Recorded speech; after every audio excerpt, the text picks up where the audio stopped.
गुप्त पुस्तकालय का रहस्य। नीना एक जिज्ञासु लड़की थी जिसे किताबें पढ़ना बहुत पसंद था। वो अक्सर अपने शहर के पुराने पुस्तकालय में जाया करती थी। एक दिन जब वो हमेशा की तरह किताबें ढूंढ रही थी तो उसे एक पुरानी अलमारी दिखी। अलमारी पर लिखा था, गुप्त ज्ञान केवल खोजी मन के लिए। नीना को आश्चर्य हुआ। उसने अलमारी का दरवाजा खोला तो एक चमकदार रोशनी निकली और अचानक वो एक रहस्यमयी पुस्तक के सामने थी। जादुई पुस्तक।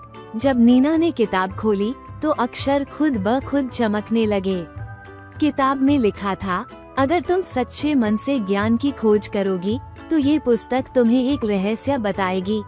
नीना ने जैसे ही पहला पृष्ठ पलटा, अचानक वो पुस्तकालय से गायब हो गई और एक अजीब से जादुई जंगल में पहुंच गई। रहस्यमयी जंगल। उस जंगल में सब कुछ चमक रहा था। पेड़ सुनहरे, आसमान बैंगनी और जमीन पर छोटे छोटे जुगनू टिमटिमा रहे थे। तभी एक नन्हा उल्लू उसके पास आया और बोला, नीना, तुम गुप्त पुस्तकालय के रहस्य को खोलने आई हो। तुम्हें 3 सवालों के उत्तर देने होंगे, तभी तुम वापस जा पाओगी। नीना ने सिर हिलाया। उल्लू ने पहला सवाल पूछा, वो क्या है जो जितना बांटो उतना बढ़ता है? नीना मुस्कुराई और बोली, ज्ञान। उल्लू खुश हुआ और बोला, सही जवाब। दूसरा सवाल था, ऐसी कौन सी चीज है जो दिखाई नहीं देती लेकिन जीवन का आधार है?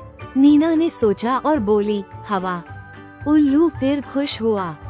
फिर आखिरी सवाल आया, इस दुनिया की सबसे बड़ी शक्ति क्या है? नीना ने बिना सोचे उत्तर दिया, प्रेम और अच्छाई।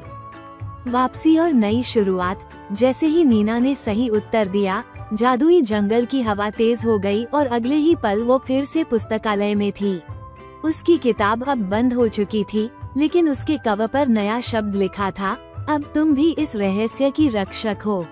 नीना मुस्कुराई और समझ गई कि किताबों की दुनिया में असली जादू छुपा है।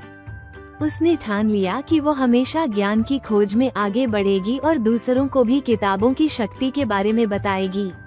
समाप्त। ये कहानी 8-10 मिनट तक पढ़ी या सुनाई जा सकती है।